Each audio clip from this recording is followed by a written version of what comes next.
Olá pessoal, sejam bem-vindos ao nosso canal Latitude 10, professor Luciano com vocês, professor de Geografia, e hoje daremos sequência na nossa série sobre energia renovável. E o assunto deste dia é as usinas hidrelétricas, a energia hidráulica.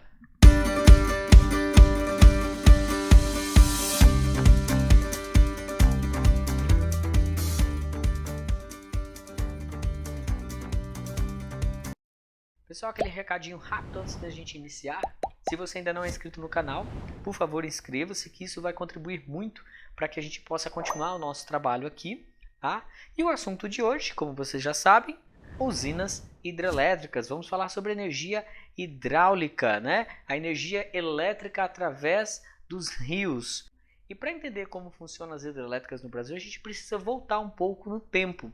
A primeira hidrelétrica no Brasil foi implantada em 1889, em Juiz de Fora, Minas Gerais, pelo então empresário Bernardo Mascarenhas. Sim, esse cara queria ampliar a sua produção têxtil na região e também passou a fornecer energia para a região ali no entorno, em Juiz de Fora, em Minas Gerais, naquele momento.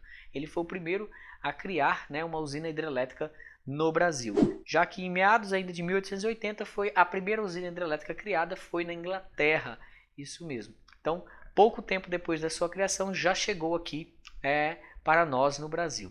De lá para cá, muita coisa mudou com a produção de energia hidrelétrica, principalmente a forma de construção dessas barragens, a forma como se funcionam essas barragens. Por que o Brasil utiliza tanto as hidrelétricas para a geração de energia elétrica? Por duas razões distintas.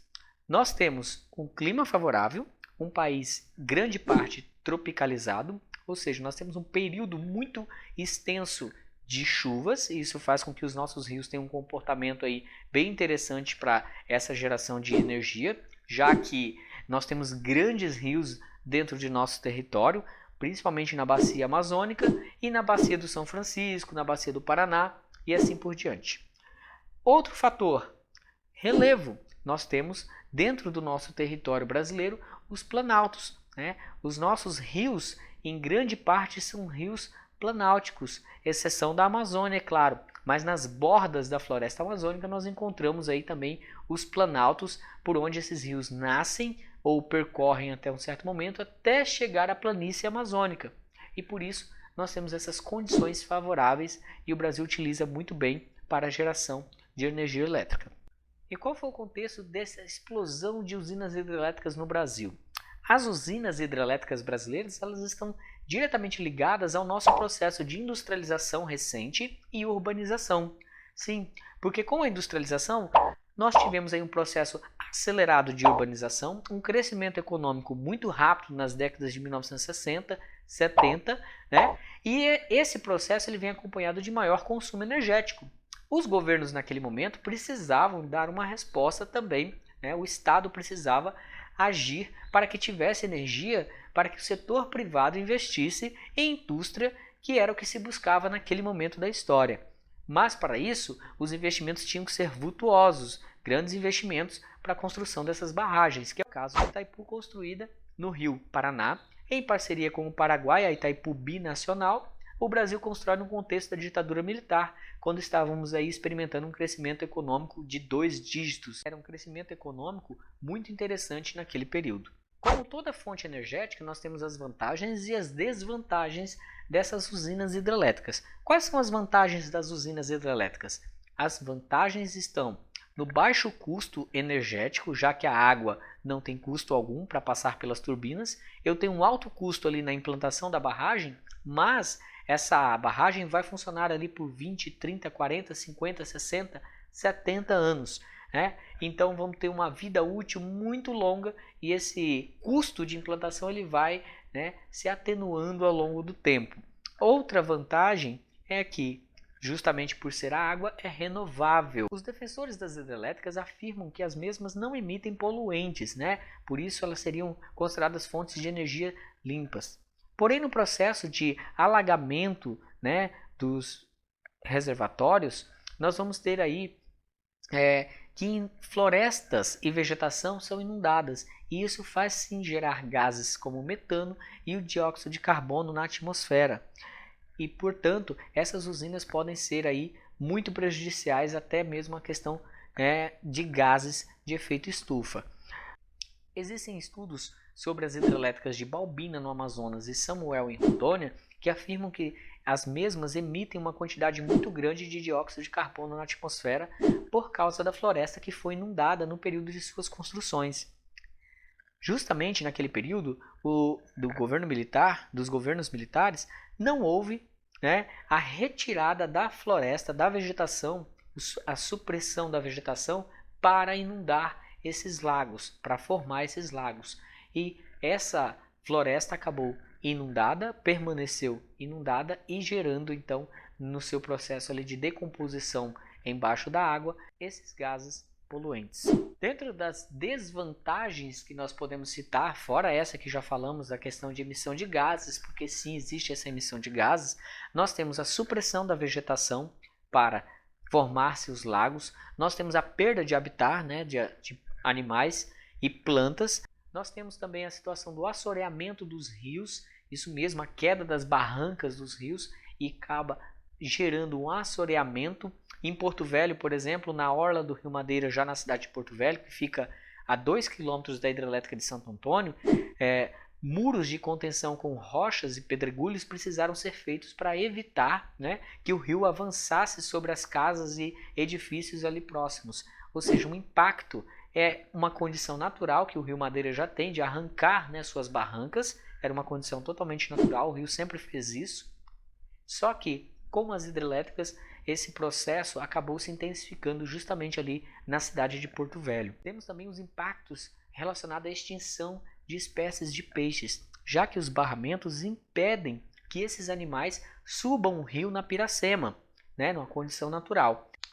Algumas barragens, como Santo Antônio e Jirau aqui em Rondônia, no Rio Madeira, possuem mecanismos de transposição dos peixes. Só que esses mecanismos não são suficientes para que espécies de peixes muito grandes, como é o caso do bagre aqui no Rio Madeira, consigam subir o rio. Isso acaba gerando um impacto muito grande para esses animais. E claro, nós não podemos deixar de fora os impactos socioeconômicos. Os processos de desterritorialização são, em suma, os mais prejudiciais para a sociedade.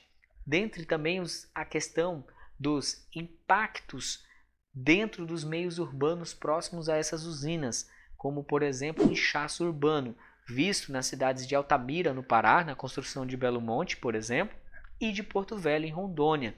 São vários impactos socioeconômicos. Nós temos a questão de remanejamento de populações próximas aos rios para bairros mais periféricos construídos por esses consórcios, aumento de custo de vida para essas pessoas que já eram pobres, que são retiradas dessas áreas de risco e levadas para regiões muito afastadas dos centros urbanos.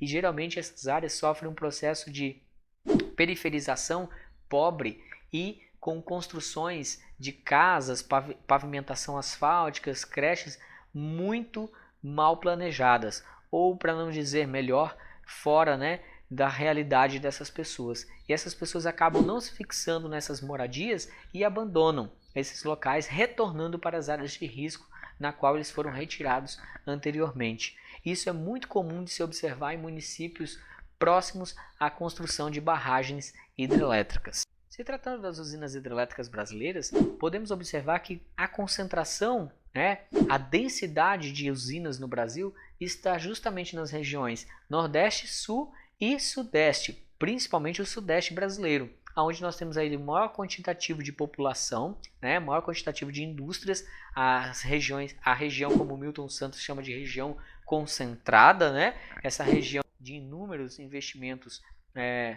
de inúmeras empresas, indústrias automobilísticas, indústrias de tecnologia, grandes cidades, então depende aí de muita energia para funcionar.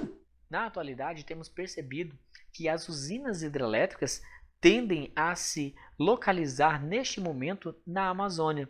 É o caso de Jirau e Santo Antônio, como já falamos aqui hoje, de Belo Monte, também aqui na Amazônia. Belo Monte no Rio Xingu, Jirau e Santo Antônio no Rio Madeira.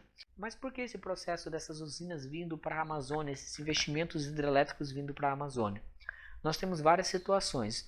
Primeiro que o Brasil sempre apoiou a construção de usinas hidrelétricas por meio do Estado. O Estado brasileiro sempre fomentou. E nós sabemos na atualidade, devido aos escândalos de corrupção, que as empresas, né, ligadas a esse setor de infraestrutura no Brasil não tinham aí, de certa maneira, uma relação republicana, né, tão republicana assim com os governos que vêm se sucedendo ao longo da história do Brasil, desde lá de trás. E aí nós temos uma outra situação, os rios no sul, sudeste e nordeste já estão muito saturados, essas bacias já estão saturadas de tantos barramentos. Se você observar o Rio Paraná, por exemplo, a bacia do Rio Paraná, nós já temos ali uma saturação muito grande nessa região hidrográfica. Já na Amazônia, nessa borda sul da Amazônia, nós temos ali uma condição bem favorável para a construção de usinas hidrelétricas. É a região com maior potencial hidrelétrico do país e é a menos aproveitada. Qual que é o problema de tudo isso? Nós temos populações tradicionais atingidas, populações indígenas que são atingidas e nós temos ainda a questão da distância com os grandes centros consumidores. Essa distância vai fazer com que a energia transportada, vamos dizer assim, né, a energia enviada por meio de cabos até as regiões consumidoras, vai perdendo essa energia ao longo do trajeto. Nós temos ali uma perda de carga no sistema. Então, tem também essa questão, o que é gerado e o que chega até essas regiões consumidoras, sem contar os inúmeros impactos ambientais dentro de uma região muito sensível, que é a região amazônica. Pessoal, isso foi um pouquinho sobre hidrelétricas no Brasil. Espero que vocês tenham gostado. Se assistiu até aqui, não se esqueça de se inscrever no nosso canal e dar o seu joinha, tá? E vamos dar sequência a esse conteúdo de energia renovável. Se vocês tiverem alguma dúvida, alguma sugestão, por favor, nos comunique. E desde já, muito obrigado a todos vocês.